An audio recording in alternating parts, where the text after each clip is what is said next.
Hi friends, welcome to TMW Honda. நான் உங்கள் சங்கர் பேசுகிறேன். ஓகே, அடுத்து இன்றைக்கி என்ன பார்க்குறோம், பார்ட் 2 தான் பார்க்க போகிறோம். பார்ட் 2 இன்ஜின் ஓவரால் அசம்பிளி தான் வந்து நீங்கள் வந்து பார்ட் 2 வந்து நம்ம பண்ணி பார்க்குறோம். அப்படி சொல்லிட்டு பற்றி நம்ம வந்து என்ன பண்ணிருக்கோம், ஃபஸ்ட் பார்ட் 1 என்ன பார்த்துருக்கோம், யாரை பார்க்காது ஃபஸ்ட் வீடியோ பார்ட் 1 பார்த்துருக்கோம். ஏன்னா வந்து பார்த்தீங்கன்னா அது வந்து கிராங்க் ஷாஃப்ட் அசம்பிளி பண்ணணும், ப்ளஸ் கிராங்க் ஷாஃப்ட் என்னென்ன அப்சர்வேஷன் பண்ணணும் அந்த எல்லா விஷயம் வந்து அதில் பேசியிருக்கோம்.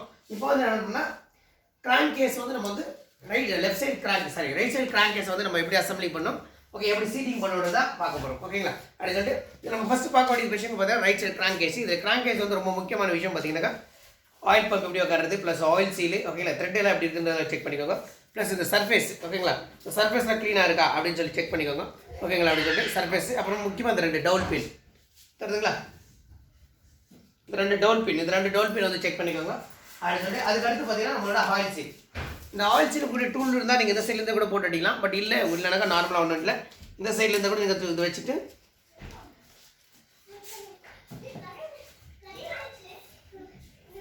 ஒரு ஆயில் சீல் ஃபுல்லாக ஒரு பேரிங் இன்ஸ்டாலர் வச்சுட்டு நீங்கள் வந்து லைட்டாக வந்து டேப் பண்ணிங்கன்னா போதும்.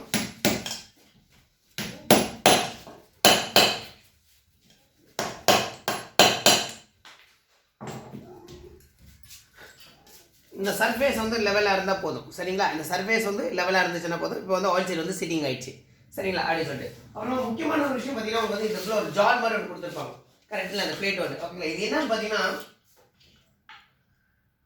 இது வந்து சென்ட்ரிஃபிகல் ஃபில்டர். இது வந்து பார்த்தீங்கன்னா உங்களுக்கு நார்மலாக வந்து ஆயில் ஃபில்டர் எப்படி இருக்குமோ அதே மாதிரி தான். உங்களுக்கு எக்ஸாம்பிள் பழைய ஆயில் ஃபில்டர் காட்டுறேன். இந்த ஃபில்டர் இருக்கு இல்லைங்களா, இது பழைய ஃபில்டர். ஓகேங்களா, இந்த ஃபில்டர் வந்து இந்த வண்டிகள் வந்து வருது இல்லை, நார்மல் பார்த்தீங்கன்னா மெஸ்ஸில் வரும். ஓகேங்களா, அது வந்து பார்த்தீங்கன்னா ஆயில் ஸ்டேண்டர். அது வந்து பார்த்தீங்கன்னா ஃபுல்லாக வந்து கம்ப்ளீட்டாக ஃபில்டர் ஆகாது. பட் ஆனால் இந்த ஃபில்டர் வந்து நல்லா வந்து ஃபில்டர் ஆகும். ஓகேங்களா, இந்த மாதிரி பேப்பர் ஃபில்டர் இருக்கிற வண்டிகளுக்கு பார்த்தீங்கன்னாக்கா சென்ட்ரிஃபிகல் ஃபில்டர் இருக்காது. பட் ஆனால் இந்த மாதிரி ஃபில்டர் இல்லாத வண்டிகள் எல்லாத்துக்குமே பார்த்தீங்கன்னா சென்ட்ரிஃபிகல் ஃபில்டர் வந்து கண்டிப்பாக இருக்கும். பட் அந்த சென்ட்ரிஃபிகல் ஃபில்டர் எப்படி இருக்கும் பார்த்தீங்கன்னா இதுதான் பார்த்தீங்கன்னா கிராங்க் ஷாஃப்ட். பட் இப்போ நீங்கள் யூனிகார்னு எல்லாம் பார்த்தீங்கன்னா ரோட்டர் இருக்கும்ல, அந்த ரோட்டருக்குள்ளே வந்து ஃபில்டர் கொடுத்துருப்பாங்க. அது வந்து பார்த்தீங்கன்னா அதான் சென்ட்ரிஃபிகல் ஃபில்டர். பட் நான் ஆக்டிவாக என்ன பண்ணிங்கன்னா இதுக்குள்ளே கொடுத்துருக்காங்க. ஓகே, இந்த பிளேட் இருக்குல்ல, இது வந்து தான் வந்து ஃபில்டர். ஏன்னா இங்கே ரொட்டேட் ஆகிட்டு இதுக்குள்ளே வந்து போயிட்டு இங்கேருந்து வந்து ஆயில் வந்து சப்ளை ஆகும், சரிங்களா. இதுதான் இதில் கூட ஒரு முக்கியமான விஷயம். ஓகேங்களா, அப்படின்னு சொல்லிட்டு இப்போ நம்ம என்ன பண்ணுறோம்னா ஃபர்ஸ்ட் இது அசம்பிளி பண்ணும்போது இப்போ எல்லாம் பார்த்துட்டோம். பட் இது வந்து முக்கியமாக வந்து பார்த்தீங்கன்னா இந்த லெஃப்ட் சைடு கிராங்க் கேஸில் வந்து ஒரு சவுண்ட் வரும்.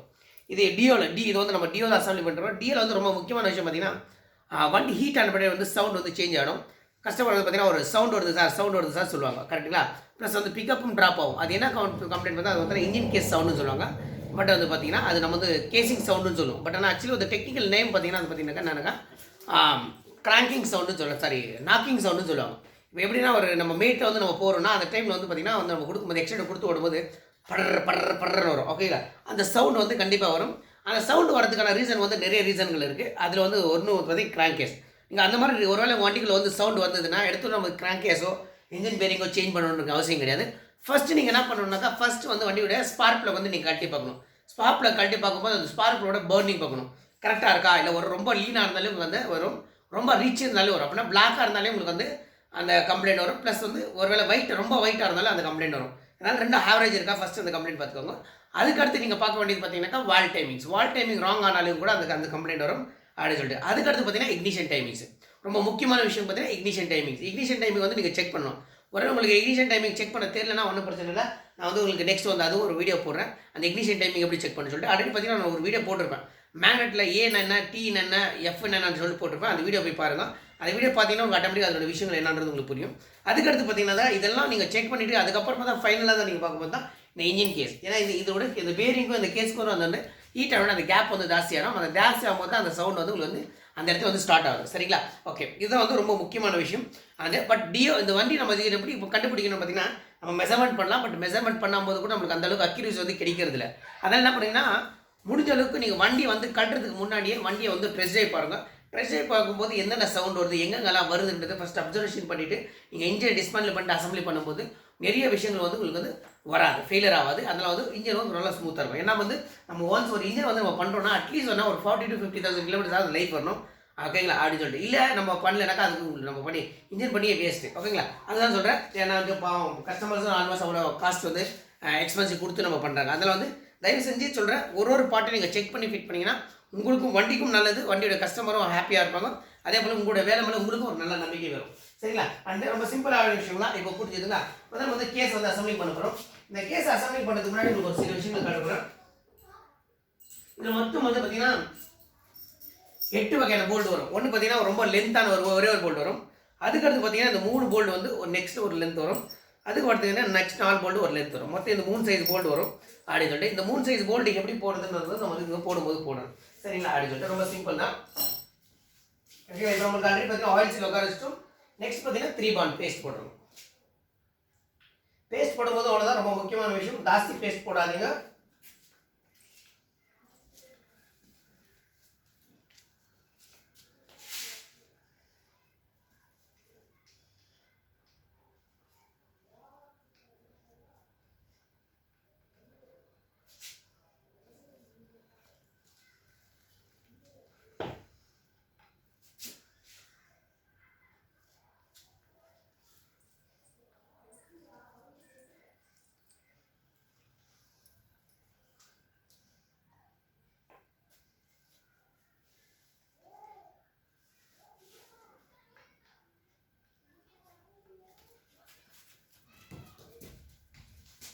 ஓகே ஃப்ரெண்ட், இப்படி தான் பேஸ்ட் போடுங்க. பேஸ்ட் போட்ட பின்னாடி நம்ம என்ன பண்ணோம்னா லைட்டாக கையில் வந்து நம்ம வந்து தடவி விடணும். சரிங்களா? என்ன பண்ணோம்னா லைட்டாக வந்து, ஏன்னா லைட்டில் வந்து சர்ஃபேஸ் ஏன்னா எல்லா இடத்துல இருக்கும். நான் கம்பெனியில் பண்ணும்போது பார்த்தீங்கன்னா மிஷினில் போட்டுருவாங்க.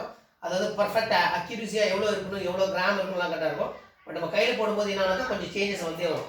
சரிங்களா? கொஞ்சம் ஜாஸ்தி கம்மி ஒரு இடத்துல போட்டுருவோம். ஓகேங்களா? அதில் சொல்லிட்டு அதில் நம்ம பண்ணோம்னா கண்டிப்பாக வந்து இப்போ லெவல் பண்ணிக்கோங்க. ஒரு எந்த இடத்துல கம்மியாக இருக்கோ அந்த இடத்துல வந்து கொஞ்சம் லைட் பாருங்க, இந்த இடத்துல கம்மியாக இருக்குது, அதனால் வந்து இந்த இடத்துல வந்து ரெடி போடணும். இதில் முக்கியமான விஷயம் என்னக்கா இந்த பிளேஸ். ஓகேங்களா? இந்த பிளேஸில் மட்டும் ரொம்ப லைட்டாக தான் போடணும், ஜாஸ்தி போடக்கூடாது. ஏன்னா இந்த ஹோல் வந்து பிளாக் ஆகிடக்கூடாது.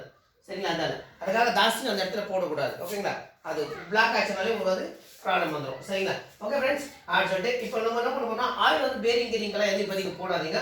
சும்மா லைட்டாக அந்த இடத்துல மட்டும் ஒரு இந்த இடத்துல மட்டும் லைட்டாக சும்மா ஒரு ட்ராப் போட்டுக்கோங்க. ஏன்னா அது கேஸ் மக்காரன்றதுக்காக.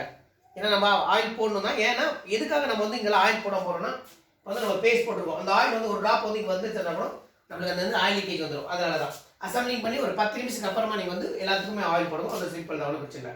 சரிங்களா? ஓகே ஃப்ரெண்ட்ஸ், இவ்வளோதான், ரொம்ப சிம்பிள் தான்.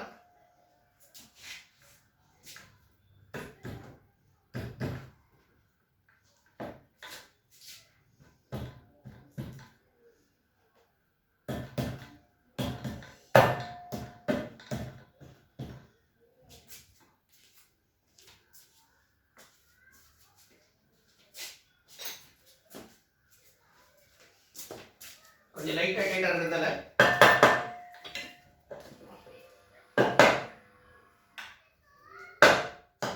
பிளாஸ்டிக் ஆமாரி யூஸ் பண்ணுங்க, மெட்டல் ஆமாரி யூஸ் பண்ணாதீங்க. சரிங்களா? அடிக்கடி இடத்துல ஓகேங்களா? அடிக்கடி இப்போ பார்த்தீங்கன்னா தெரிஞ்சிடும். இப்போ நம்ம இந்த லென்த் போல்டு காட்டுறீங்களா, ஃபர்ஸ்ட் லென்த் போல்டு என்ன பண்ணுறீங்கன்னா இந்த இடத்துல போடணும் போல்டு. ஓகேங்களா? இந்த முக்கிய இடத்துல இந்த இடத்துல பெஸ்ட் இருக்குல்ல லென்த் போல்டு. அதுக்கடுத்து நெக்ஸ்ட் 3 போல்டு இருக்கு இல்லைங்களா, ஒன்று இந்த இடத்துல. ஓகேங்களா? அண்ட் அதுக்கு அது பக்கத்துலேயே இருக்கிற இந்த ஓல்ல. சரிங்களா? அப்படின்னு சொல்லிட்டு இன்னொரு போல்டு எங்கன்னாக்கா இந்த ஆயில் பம்ப் இருக்கு இல்லையா, ஆயில் பம்ப் கவர் கிட்ட. ஓகே, மிச்சம் இந்த 4 போல்டு இருக்கு. இந்த 4 போல்டு ஒரு சைஸ் கரெக்டுங்களா? இந்த போல்டு பார்த்தீங்கன்னா இந்த இடத்துல போட்டிருக்கோம், ப்ளஸ் லைனாக வந்து போட்டிருக்கோம். சரி ஃப்ரெண்ட்ஸ், ஓகே. நெக்ஸ்ட் ஓகே அவ்வளோதான். இப்போ நெக்ஸ்ட் பார்த்தீங்கன்னா ஈக்குவலைசர். அப்போ நான் டைப் பண்ணும்போது வந்து எப்பவுமே பார்த்தீங்கன்னா எக்ஸ் ஆங்கிள் தான் நீங்கள் டைப் பண்ணணும். ஓகேங்களா? எப்போ என்ன பண்ணணும், எக்ஸ் ஆங்கிள் மட்டும் தான் டைப் பண்ணணும். நீங்கள் அதை விட்டு நீங்கள் வந்து கண்டினியூவாக டைப் பண்ணாதீங்க. ஓகேங்களா? சீட்டிங் ஆகுது கரெக்டாக. இப்போ நீங்கள் எக்ஸ் ஆங்கிள் டைப் பண்ணீங்கன்னா நீங்கள் ஓகேங்களா நம்மளுக்கு வந்து கேஸும் கரெக்டாக சீட்டிங் இருக்கும். ஓகே, பட் மேக்ஸிமம் வந்து உங்களுக்கு அந்த அளவுக்கு ஒன்றும் பிரச்சனை வரதில்லை. ஏன்னா வந்து டவுன் பின் இருக்கிறதுனால உங்களுக்கு அந்த அளவுக்கு இன்னும் ப்ராப்ளம் வராது. பட் இருந்தாலும் நீங்கள் கொஞ்சம் ப்ராக்டிஸ் பண்ணுறது எப்பவுமே வந்து பார்த்தீங்கன்னா இந்த மாதிரி ப்ராக்டிஸ் வந்து ரெகுலராக பண்ணிங்கன்னா ரொம்ப நல்லது. எக்ஸ் ஆங்கிள் டைப் பண்ணுறது எப்பவுமே.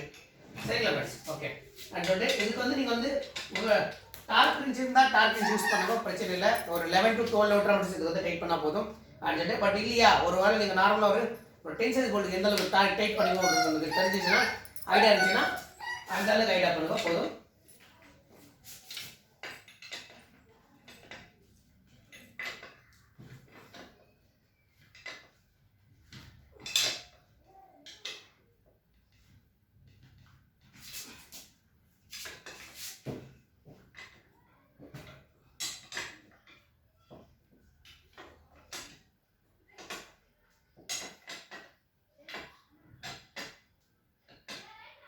ஓகே ஃப்ரெண்ட், இப்போ பார்த்தீங்கன்னா நம்ம வந்து 8 போல்ட்டும் வந்து டைட் பண்ணல, 7 போல்ட் தான் டைட் பண்ணியிருக்கோம். என்ன பண்ணியிருக்கோம்? 7 போல்ட். ஏன்னா இந்த போல்ட் வந்து நம்ம டைட் பண்ணல, ஏன்னா வந்து நம்ம நெக்ஸ்ட் வந்து ஆயில் பம்ப் கவர் போடும்போது அப்போ டைட் பண்ணினா போதும் பட்டன் சொல்லிட்டு, அதனால ஒன்றும் இல்லை. இப்போ நீங்கள் லைனாக வந்து போல்ட்டையும் டைட் பண்ணிக்கோ. 1 2 3 4 5 6. ஓகே, இப்போ நம்ம என்ன பண்ணிருக்கோம்? 7 போல்ட் நம்ம டைட் பண்ணிட்டோம். கரெக்டுங்களா? இப்போ 7 போல்ட் டைட் பண்ணிட்டோம். இதில் வந்து ஒரு முக்கியமான விஷயம் என்னன்னா, நம்ம என்ன பண்ணணும் பார்த்தீங்கன்னா, கேஸ் அசம்பிளி பண்ணும்போது 2 டவுன் பின் இருக்குதா பார்த்துக்கணும். ஓகேங்களா? அப்படின்னு சொல்லிட்டு பேஸ்ட் போட்டோம், ப்ளஸ் வந்து போல்ட்டை போட்டு டைட் பண்ணிட்டோம். கரெக்டுங்களா? ஓகே. அப்புறம் இன்னொரு விஷயம் என்னன்னு பார்த்தீங்கன்னாக்கா, நம்ம வந்து ஆயில் போடல. எப்போ எங்கே போடல? பேரிங்கெல்லாம் நம்ம ஆயில் போடல. கரெக்ட் இல்லை? எதுக்காக போடலன்னா, இந்த பேஸ்டிங் போடுறதுனால அந்த இடத்துல வந்து ஆயில் போடாமல் நம்ம போட்டிருக்கோம். ஓகே. அதுக்கடுத்து பார்த்தீங்கன்னா டைமிங் சைடில் வந்து நம்ம உட்கார வைக்கல. கரெக்ட் இல்லைங்களா? இங்கே பார்த்தீங்கன்னா டைமிங் சைடு வந்து நம்ம உட்கார வச்சு தான் போடணும். ஆக்சுவலி பார்த்தீங்கன்னா அசம்பிளிங் பண்ணும்போது. பட் ஆனால் இந்த வண்டியில் வந்து நம்ம வந்து இது பண்ணல. கரெக்டுங்களா? என்ன பண்ணல? டைமிங் சைடு வந்து நம்ம உட்கார வைக்கல. ஏன்னா எப்பவுமே ஒரு பாட்டை வந்து நம்ம ஃபிட் பண்ணுறோம்னா அந்த பாட்டு வந்து கரெக்டாக இருக்காதுன்றது நம்ம செக் பண்ணணும். கரெக்ட் இல்லைங்களா? அதுக்காக இது வந்து ஒரு 5 மினிட்ஸ் வெயிட் பண்ணிட்டு தான் நம்ம வந்து செக் பண்ண முடியும். ஏன்னா இது இப்போ வந்து இருக்குது. நெக்ஸ்ட் வந்து ஆயில் போட்டு நம்ம ஆயில் போட்டு கிராங்க் ஷாஃப்ட் வந்து கரெக்டாக ரீசெட் பண்ணியிருக்காங்களா, இல்லை டைட்டாக இருக்கா லூஸாக இருக்கின்றது நம்ம செக் பண்ணிக்கணும். ஓகேங்களா? திருப்பி பார்க்கும்போது ஏதாவது சவுண்டு கொண்டு ஏதாவது வருதா அப்படின்னு சொல்லிட்டு நம்ம பண்ணிவிட்டு அதுக்கடுத்து நீங்கள் செயின் போட்டிங்கன்னா உங்களுக்கு ரொம்ப ஈஸியாக இருக்கும். அதெல்லாம் என்ன பண்ணணும்னா ஃபஸ்ட் இதில் ஆன் பண்ணி போர் ஃபிட் பண்ணி நீங்கள் வந்து டைமிங் செக் பண்ணும்போது ரொம்ப ஈஸியாக இருக்கும். சரிங்களா ஃப்ரெண்ட்ஸ்? ஓகே, நன்றி, வணக்கம். நம்ம அடுத்த வீடியோவில் சந்திக்கிற மாதிரி உங்களோட வந்து விடைபெறுவது உங்கள் சங்கர்.